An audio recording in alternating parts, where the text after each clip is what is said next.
신율의 뉴스 정면 승부, 언제나처럼 첫 순서는 정치 뉴스 분석해보는 뉴스인에 나올 시간이죠. 오늘도 YTN의 이우영 아나운서 함께하겠습니다. 어서 오십시오. 안녕하십니까, 이우영입니다. 예. 네, 유튜브 이야기 해드려야겠죠. 당연하죠. 네. 그건 이제는 습관이 돼가지고 네. 습관적으로 나와야 돼요. 근데 또 뭔가 제가 먼저 시작하기보다 앵커님 반응을 꼭 보고 하게 되더라고요. 그래요? 네. 그러면 앞으로 뭐 볼펜이라다 뭐 부러뜨리고 이래야겠네. 네. 뉴스 정면 승부 유튜브로도 들으실 수 있습니다. 94.5MHz 이외에도 유튜브에서 YTN 라디오 검색하셔서 좋아요와 구독 부탁드리고요. 신율의 뉴스 정면 승부 좋아요와 댓글도 함께 부탁드리겠습니다. 잘하셨어요. 네. 자, 그러면 제가 오늘 첫 얘기를 이제 예언을 한번 할까요? 네. 예, 오늘 첫 적은 역시 여론조사죠? 아닙니다. 아닌가요? 네. 오늘 여론조사 나왔었는데 네. 아니군요. 오늘은 여론조사하지 않습니다. 예, 네. 이상하네. 네. 여론조사 혹시 뭐 삐진 거 있어요? 아닙니다. 아니죠? 아닙니다. 예. 네. 한미일 3자 회담 이야기 먼저 해보도록 하겠습니다. 네. 지난 주말 앞서서 윤 대통령이 주요 7개국 정상회의가 열린 일본 히로시마에서 바이든 대통령, 기시다 후미오 총리와 만나서 약 2분간 약식 회담을 했는데요.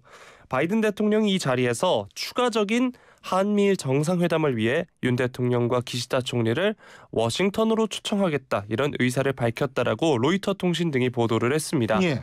구체적인 시기는 이제 정상외교 일정이나 국내 정치 일정 등을 고려해서 확정될 것으로 알려졌는데, 이게 오는 7월 개최하는 방안을 염두에 두고 있는 것으로 오늘 전해지고 있습니다. 예. 신범철 국방부 차관에 따르면 아직 구체적인 언급은 못 들어봤지만 바로 여름이 될 수도 있고 9월 유엔 총회 가기 직전 워싱턴에서 만나서 3국 정상이 따로 별도의 시간을 충분히 갖는 형태도 될 수 있다, 이렇게 설명을 했습니다.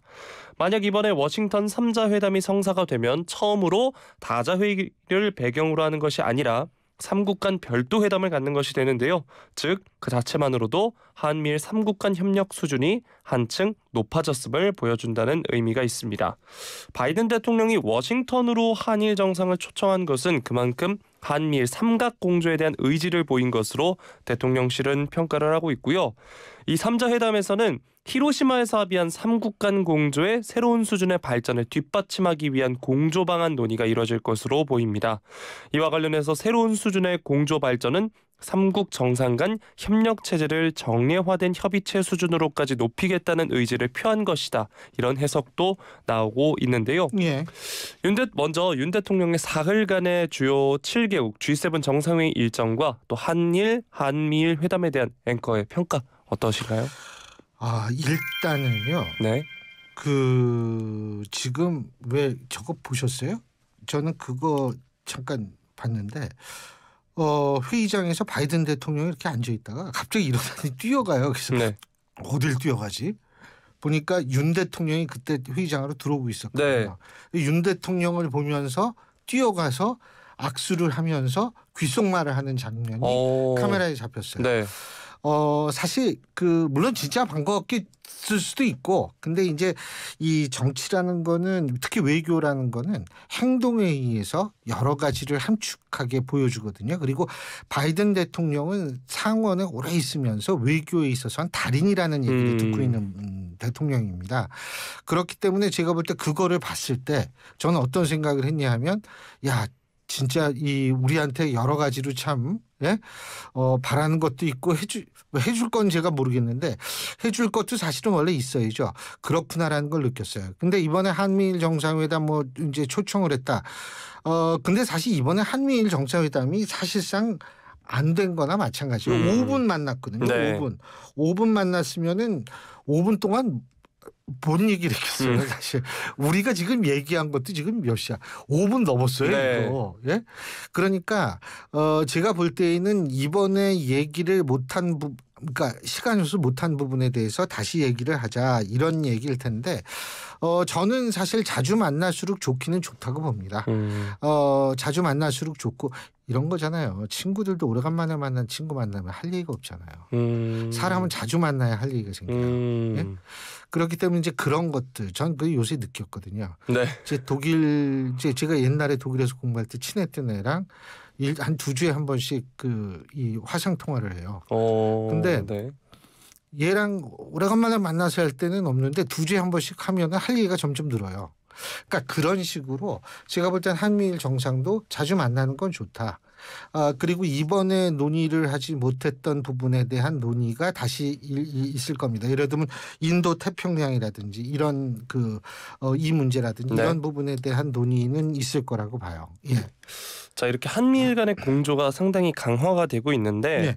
뭐 기대할 부분도 있겠지만 또 걱정할 부분도 있지 않겠습니까? 근데 뭐 인도 태평양 전략에 관해서 논한다 그러면은 그거는 예상 가능한 주제였거든요. 네. 중국의 입장에서 그렇기 때문에 중국의 입장에서 볼 때에는 굳이 이 부분에 대해서 막 반대를 하거나 뭐 이렇게 할 이유는 사실 저는 없다고. 그러니까 반대가 극렬해질 것이다라고 예상하기는 할 필요는 없다라는 생각이 드는데, 하지만은 사실 한미일이 자주 만나면 만날수록 중국과 러시아는 상당히 껄끄럽게 생각할 것은 분명하죠. 그래서 뭐 일각에서는 이런 얘기를 하더라고요. 지금 방향성은 맞는데 그렇다고 해서 중국과 등지면은 안 된다 이런 얘기를 하는데 맞는 얘기죠. 저도 그렇게 됐으면 좋겠어요. 근데 현실적인 상황이 과연 그렇게 양쪽을 고루 만족시킬 수 있는 그런 상황이 될까는 저는 그건 좀 의구심인데, 어쨌든 중국의 반응이 어떨지를 좀 지켜보는 게 중요하겠죠. 네. 앞서 앵커께서 5분 동안 무슨 얘기를 하겠냐라고 말씀해 주셨는데 당연하죠.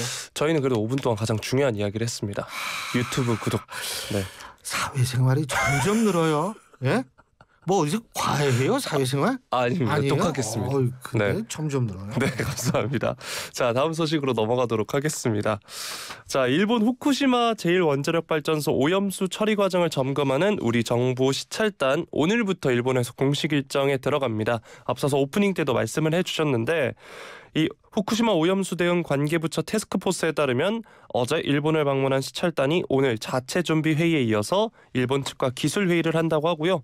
일본 측 관계기관인 도쿄전력, 경산성, 일본 원자력규제위원회 등과 회의, 질의응답을 진행할 것으로 전해지고 있습니다. 또 이어서 23일에서 24일 이틀간은 후쿠시마 제1원전 오염수 관리 실태를 확인할 예정이고요. 25일에는 현장 점검 내용을 바탕으로 심층 기술회의와 질의응답을 진행한 뒤에 26일에 귀국을 합니다. 시찰단은 단장인 유국희 원자력안전위원장을 비롯해서 한국원자력안전기술원 원전 방사선 전문가 19명, 한국해양과학기술원 해양환경방사능 전문가 1명까지 총 21명으로 구성됐는데 정확한 구성 인원에 대해서는 비공개됐다 이런 뉴스도 전해지고 있고요. 네, 국민을 안심시키는 것이 우리의 역할이다. 유 시찰단장이 일본으로 출국하기 전에 이렇게 밝혔습니다. 또 후쿠시마 원전 방문 기간이 너무 짧은 것 아니냐 이런 취재진의 질문도 있었는데 2021년 8월부터 각종 자료들을 질의를 통해 받았다. 충분한 자료를 가지고 있고 추가 확인이 필요한 자료들을 요청하겠다 밝힌 바 있습니다. 또 가장 이야기가 많이 나오는 부분이죠. 시료를 채취하지 않는다. 이런 지적에 대해서는 국제원자력기구 IAEA가 검증 프로그램을 통해 시료를 채취했고 오염수의 경우는 3차례 채취했으며 채취한 시료를 우리도 분석하고 있다. 이렇게 설명을 했습니다. 해양 방류와 관련해 문제를 제기할 수 있느냐는 취지의 질문에는 우리는 과학적인 기준이 있고 그 기준에 따라 확인하고 점검하는 과정을 거치기 때문에 그 과정에서 문제가 생기면 당연히 문제를 제기할 것이다. 이렇게 답변을 했습니다. 자, 출발 전부터 여러 이야기가 많았던 시찰단이 오늘부터 공식 일정에 돌입하는데 시찰단을 바라보는 앵커님의 기대나 걱정거리가 있을까요?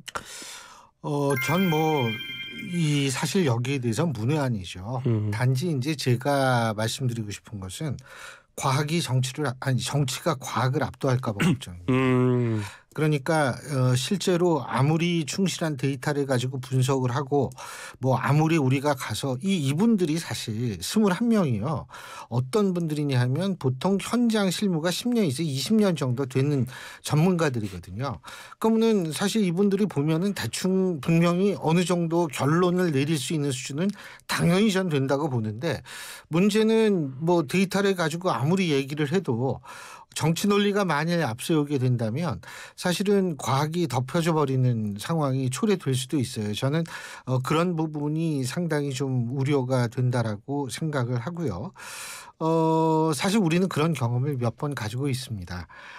그러니까 예전에 그 황무석 박사 사태 때 같은 경우에도 실제로 이게 과학적인 문제인데 정치 논리가 이 정치적으로 이게 또 갈렸었어요 그때. 제가 그때 다른 방송 진행을 하고 있어서 기억을 하는데 그때 네이처지 아시아 네이처지 편집장도 그 일본에 있거든요. 네. 제가 인터뷰도 하고 그랬었어요 그때. 근데 그때 기억도 나고 광우병 문제도 사실 기억도 나고 하기 때문에 제가 하여간 저는 이런 생각이 들어요. 어떤 방향으로 결론이 나든 간에 우리 국민들의 이 피해는 최소화시켜야 돼요. 실제로 문제가 있다면 당연히 그 문제를 드러내고 문제 제기를 함으로써 피해를 줄여야 되고 두 번째 만일 문제가 별게 없다면 그렇게 우려할 수준이 아니라면 이게 너무 정치화됐을 때 나타날 수 있는 문제들 있죠. 예를 들면 수산업 하시는 분들, 횟집 하시는 분들 이런 분들 피해를 막아줘야 되거든요. 정치가. 그러니까 그런 부분을 좀 잘했으면 좋겠다는 생각을 합니다. 네, 가장 중요한 말씀을 해주셨습니다. 네. 정치가 과학을 압도해서는 안 된다. 네. 많이 무슨 공부하는 것 같아. 네. 자, 후쿠시마 시찰단 관련해서 추가 소식 또 네. 살펴보도록 하겠습니다. 더불어민주당 박광원 원내대표는 오늘 오전 국회 최고위 회의에서 국회는 시찰단으로부터 시찰 결과를 보고받아서 국민들이 궁금해하시는 부분을 엄정하게 살펴보겠다 이렇게 말하면서 여당과 협의해 국민을 대신해서 정부에 묻기 위해 시찰단을 국회에 출석시키는 방안을 적극 검토하겠다 이런 의견을 밝혔습니다. 그러면서 이 원전 오염수는 국민 건강과 생명의 문제지 정쟁의 대상이 아니다. 그렇죠. 네. 맞는 얘기예요. 예. 그래서 정부와 여당의 자세가 정말 우리 국민 편에 서 있는 건지 국민들은 의아하기 짝이 없다. 그런 얘기를 하려고 해서 네. 그렇구나. 이렇게 지적을 했고요. 예. 시찰단이라는 이름부터가 국민 정서와는 아주 동떨어진 이름이다. 시찰단 구성도 국민들께 제대로 알리지 않았고 일정도 짧아서 안정성을 검증하겠다는 정부 의지를 어느 곳에서도 읽을 수 없다. 이렇게 강조를 했습니다. 그러면서 국민들의 관심은 오로지 이 오염수가 안전한가 위험한가 여기에 있는데 온 국민은 안전성을 믿기 어렵다는 것이다. 이렇게 말을 했습니다. 자, 민주당에서는 조금 전에도 제가 말씀드렸다시피 시찰단의 구성이 비공개인 점, 또 일정도 짧은 점, 안정성을 제대로 검증할 수 없다. 그래서 깜깜이 시찰이다 이런 비판도 내놓고 있는데 그럼 시찰단을 국회에 출석시키겠다는 이 민주당의 입장은 어떻게 보시나요? 시찰단이 21명입니다. 근데 21명 중에서 원자력 안전 기술원인가요? 거기 계신 분들이 한 19분이 되고 네. 그다음에 해양 네. 연구원인가 뭐 거기에 계신 분이 한 분이 계시고 한국해양과학기술원 해양과학기술원 네. 이런데 사실은 그 명단의 공개를 왜 안 했을까? 왜 안 했을 것 같으세요? 아무래도 좀 그게 네. 사실은 명단 공개를 비밀로 해가지고 야 우리가 이거 비밀리 어떻게 좀 쓱싹 해보자 이러기 위해서 비공개가 아니고 네. 실제로 이분들은 정말 전형적인 이과생들이죠. 그죠? 네. 학자들. 네. 이과생들이고 이과를 공부하신 분들이고 이거저거 생각 안 하시는 분들이거든요. 근데 이거 명단을 공개를 해서 출발 전부터 이 사람은 뭐 공부했고 이 사람은 뭐 공부 이런 식으로 돼버리면 실제로 불필요한 논란을 휘말릴 가능성도 있고요. 바로 그 단계부터 정치적인 해석이 들어갈 소지가 있어요. 사실은 그래서 공개를 안 한 걸로 저는 알고 있어요. 근데 왜 그걸 공개를 안 했느냐. 그래서 아마 공개를 안 했을 거라고 저는 생각을 하고요. 그리고 일정도 짧아서 안전성을 검증했다는 정부 의지. 근데 요거는 예전에 이런 표현이었거든요. 시료도 채취 못하고. 근데 이제 한국 원자력 그 뭐지 지금 단장하는 그분 유국 단장인가 그분이 그런 얘기를 했거든요. 우리가 시료 3개를 갖고 있다. 그 다음부터 이제 시료 채취 얘기는 들어갔어요. 그러니까 이런 식으로 접근을 한다라는 것은 사실은 조금 그다지 제가 볼 때는 근데 이런 건 저도 찬성해요. 이 국회에 단장 정도를 불러서 알기 쉽게 설명해라. 왜냐하면 이게 고도의 전문성이 있는 문제거든요. 예? 저는 삼중수소라는 것도 처음 들었어요 이번에. 네?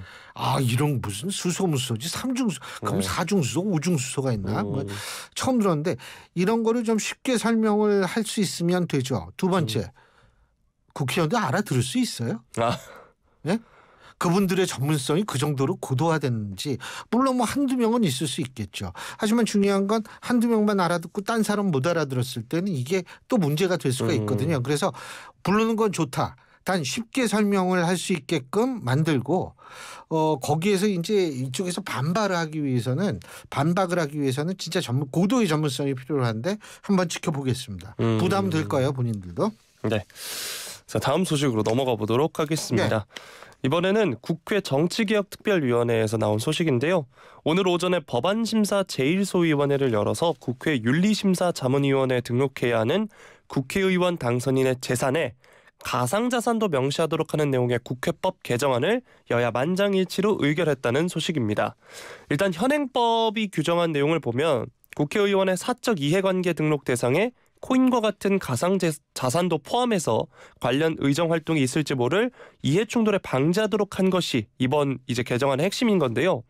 또 개정안에 특례 조항을 신설해서 21대 현역 국회의원들의 가상자산 보유 현황 및 변동 내역을 내달 말까지 윤리심사자문위에 등록하도록 한 겁니다. 그래서 가상자산 전수조사를 사실상 법제화한 셈이라고 볼 수 있는데 윤리심사자문위는 이를 바탕으로 이해충돌 여부를 검토한 의견을 오는 7월 31일까지 해당 의원과 소속 교섭단체 원내대표에게 제출해야 한다고 합니다. 현금이나 주식은 사실 직계 존비속을 합산해서 1,000만 원 이상만 등록하도록 돼 있는데 가상자산은 등락폭이 커서 단 1원이라도 전부 신고하도록 했다라고 소위원장인 민주당의 전재수 의원이 이렇게 설명을 했고요. 이번 개정안은 정개특위 소속인 국민의힘 김성환, 최형두, 민주당 전재수 의원이 각각 대표 발의한 국회법 개정안을 병합 심사한 겁니다. 아무래도 가상자산 관련 의혹으로 민주당을 탈당한 김남국 의원이 거액의 코인을 보유한 상황에서 가상자산 과세 유예 법안을 공동 발의하는 등 충돌 의혹이 불거지자 이달 중순 앞다퉈서 개정안이 나온 건데요. 정개특위는 오늘 오후 전체 회의를 열어서 개정안 통과시키고 25일 본회의에서 법안을 최종 처리할 방침이라고 합니다. 본회의를 통과한 개정안은 공포 후 즉시 시행이 되는데요. 이번 법안 통과는 무리 없이 될 것으로 지금 전망이 되고 있습니다. 뉴스를 전하면서도 오랜만에 여야가 한 목소리를 내면서 입법 절차를 거치는 모습인데 이번 등록재산 관련 개정안에 대해서는 어떻게 평가하시나요? 여야가 모처럼 합의를 했다. 네. 이야, 이 청렴을 향한 네. 이 노력이라고 표현하고 싶지만 네. 얼마나 급했으면 그랬을까라는 생각을 합니다. 다시 말해서 이 김남국 의원 사태가 이게 사실 지금 민주당 같은 경우에도 상당히 좀 당혹스러울 정도의 어떤 그 민심의 변화를 느끼고 있을 테니까 민주당도 그렇고 또 민주당이 그렇게 느꼈는데 국민의힘이 우리 천천히 합시다 이러면 본인들이 의심을 받거든요. 결국 이런 상황이 되니까 이제 합의를 했는데 중요한 거는 뭐냐면 원래 당선인부터 하기로 했는데 이번만은 소급해서 5월 며칠이더라. 5월 내로 21대 현역 국회의원들도 이 공개를 하도록 한다. 이런 얘기거든요. 그래서 뭐 제가 볼 때는 당연한 건데 한 가지 제가 좀 안타까운 게 이렇게 호들갑스럽게 막 저걸 할 거면 좀 미리미리 투자자 보호에 관련 법도 만들고 가상자산 이런 거에 신경을 좀 써서 사실 2030들이 난 그게 깜짝 놀랐는데 그 손해본 사람이 무지개 많더라고요. 이런 것들을 미리미리 좀 막아줬으면 얼마나 더 좋았을까라는 안타까움이 있습니다. 예. 그 2030에 저는 해당하지 않습니다. 저는 가상자산을 하지 않았기 때문에. 아까 저기서 보니까 좀 뭐 가상자산 보면서 우는 것 같은데. 저요? 아니었습니다. 아니었습니다. 딴 거구나. 네, 알겠습니다. 예. 네. 자, 다음 소식으로 넘어가도록 하겠습니다. 앞서서 전해드렸던 주요 7개국 정상회의 관련 소식인데 윤 대통령이 젤렌스키 우크라이나 대통령과도 정상회담을 가졌습니다. 네. 이 회담을 통해서 논의한 비살상 무기 지원 문제와 관련해서 국방부 등 관련 부처를 중심으로 실무 검토에 들어갔다 이런 소식인데요. 네. 당시 회담에서 젤렌스키 대통령이 비살상 무기 지원과 관련한 목록을 이제 윤 대통령에게 전달했다 밝힌 바 있는데 정부 관계자는 양 정상 간 논의에 따라서 부처 간 필요한 실무적 검토가 진행될 것이다 이렇게 설명을 했습니다. 우크라이나는 그 목록에 지뢰 제거 장비, 긴급 후송 차량, 장갑 구급차, 이동형 엑스레이 기기, 방공 레이더 등을 요구한 것으로 지금 알려지고 있는데 이 전하규 국방부 대변인에게 기자들이 방공 레이더 지원 물품 대상에 포함되느냐 이런 질문을 하니까 일단 지뢰 제거 장비, 긴급 후송 차량 등 우리가 지원 가능한 부분에 대해서 적극적으로 검토할 것이다 이렇게 답변을 했습니다. 지뢰 제거 장비와 관련해서는 현재 육군에 보급된 장애물 개척 전차 그리고 휴대용 신형 지뢰 탐지기 등이 제공 가능성이 큰 것으로 전해지고 있는데요. 이 장애물 개척 전차가 장병 2명이 탑승을 해서 차체 전면에 쟁기로 땅을 갈아엎으면서 매설된 지뢰를 찾아내는 장비라고 합니다. 예. 저도 사실 이제 공군을 나와서 이런 육군 장비는 잘 모르는데 예. 이번에 알게 됐고요. 한편 정부는 작년에 총 3차례에 걸쳐서 식량류와 일반 물자 그리고 장비류, 의무 장비 등 48억여 원의 군수품을 지원한 바 있습니다. G7 정상회의가 이번에 중국과 러시아 견제라는 서방의 단결을 과시하고 마무리가 됐다 이런 평이 나오고 있는데 윤 대통령도 자유국가 연대에 대한 의지를 표명을 했고요. 당장 그래서 러시아의 반발도 거센 편입니다. 비살상 무기 지원에 대해서는 어떻게 보시나요? 비살상 무기라는 건 확실하죠. 하지만 이것이 인도적 차원의 지원에선 이제 범위가 넓어진 것도 확실합니다. 네. 비살상이되 이 군사적 사실 네. 지원이 시작이 된 건데 저는 사실 그런 생각을 했거든요. 이 외교라는 게 때로는 명분도 굉장히 중요한 부분이 있다라는 거예요. 그러니까 예를 들자면 홍콩 민주화 시위, 우산 시위라고 얘기를 했을 때 홍콩 민주화 시위가 일어났을 때 과연 그때 우리나라는 어떤 스탠스를 취했나? 그리고 그때 우리나라의 시민단체들은 얼마나 정말 상당히 이 연대를 하려고 노력을 했었나? 이런 거를 한번 되짚어 기억을 해보면 제가 생각할 때에는 명분도 때로는 중요하다라는 생각이 들고요. 물론 우리 입장에서 볼 땐 또 러시아 신경을 써야 된다라는 얘기도 틀리지는 않겠지만 하지만 일단 우크라이나가 침공을 받은 것은 분명하죠. 네. 침공을 받고 우크라이나 어린이들을 비롯한 수많은 여성들이나 그러니까 군인이 아닌 비군사적 민간인들이 상당 부분 피해를 보고 계속 그런 걸 우리가 봤잖아요. 그런 상태에서 우리가 이거 눈치 보느라고 인도적 지원만 하는데 그쳐야 되는가라는 그런 부분도 사실은 생각을 해봐야죠. 하지만 어쨌든 비살상 무기만 가지고 지원을 해준다는 차원에서는 저는 우리 정부의 어떤 양쪽의 입장은 충분히 살렸다. 그리고 이번에 젤렌스키 대통령 만나서도 어느 정도 제한된 범위 내에서 상당히 절제된 반응을 보였다. 그래서 그거는 전 문제는 없다고 봅니다. 예. 네. 제가 조금 전에 G7 정상회의가 중국과 러시아의 견제라는 말씀을 드렸는데 이번엔 중국 이야기를 해보도록 하겠습니다. 추경호 부총리 겸 기획재정부 장관은 오늘 국회 기획재정위원회 전체 회의에 출석을 했는데 여기에서 더불어민주당의 양기대 의원이 관련 질의를 했습니다. 그래서 추 부총리가 중국은 우리의 제1교역국이자 가장 중요한 경제협력 파트너다. 탈중국은 없다. 정부의 기존 입장을 재확인했습니다. 미국과 관계를 강화하는 것이 곧 중국을 외면하는 것이라고 해석해서는 안 된다. 탈중국을 선언한 적도 그럴 의도도 전혀 없다는 점을 분명히 말씀드린다. 이렇게 강조를 했고요. 지난주 G7 재무장관 회의에 다녀오고 나서도 중국 대사를 따로 만나서 한중 경제장관 회의 실무 준비에 착수해달라고 요청을 했고 우리나라에서 회의가 열릴 차례지만 일정이 여의치 않으면 중국에 가겠다는 뜻도 전달했다 덧붙였습니다. 그리고 또 최근 대중국 무역 적자 확대는 수십 년간 이어진 흐름의 연장선이다 이렇게 설명을 했고요. 이창용 한국은행 총재 또 중국 수출이 줄어드는 가장 큰 요인은 주요 수출 품목인 중간재를 중국 기업이 직접 생산하고 있기 때문이다. 지난 10여 년간 중국 특수로 얻었던 혜택이 사라진 상태라고 보고 경쟁력을 강화해야 된다. 이렇게 강조를 했는데요. 우리 경제에서 중국은 정말 큰 부분을 차지하고 있는 교역 국가입니다. 그래서 최근 들어 한미일 공조 강화 이런 부분에서 우리의 외교 노선이 너무 한쪽으로 치우쳤다는 평가들도 나오고 있는데 이런 평가들에 대해서는 어떻게 보시나요? 일단 탈중국은 없다. 정부로서는 당연히 그렇게 얘기를 해야겠죠. 탈중국도 없고 탈러시아도 없고 우리는 다 그렇게 얘기를 해야 돼요. 인접 국가에서는. 그건 그건 너무나 당연한 거고 외교 노선이 치우쳤다. 글쎄 그런 비판들이 많이 나오는 건 저도 알고 있는데 중요한 건 그러면 지금 변화하고 있는 국제 질서 속에서 그럼 우리는 어떤 스탠스를 취해야 되는지 그 부분에 대한 사실은 좀 대안도 함께 제시했으면 좋겠다 이런 생각이 들고요. 그리고 우리가 무역적자 확대다 이런 얘기를 하는데 무역적자 확대 될 수도 있죠. 될 수도 있고 한 나라와의 무역 관계가 변하지 않게 항상 우리는 그것도 문제죠, 사실은. 그러니까 이거는 그만큼 상황이 변하고 있다라는 것을 의미한다고 봐요. 그 상황이라는 건 우리가 중국과의 관계 상황이 아니고 중국의 경제 상황이라든지 경제 기반이 변하고 있으면 이것도 변하는 거거든요. 그렇기 때문에 우리는 항상 우리가 다변화라고 얘기를 하지 않습니까? 그런 거 준비해야 되는 이유는 바로 이런 것 때문에 그런 거 아닌가요? 예전에 사드 문제로 해가지고 중국 관광객 안 왔을 때 예를 들면 그때 우리가 얘기한 것이 뭐냐면 인도와 중동 이쪽으로 우리의 그 관광객 유치에 좀 더 노력을 해야 된다는 얘기가 있었거든요.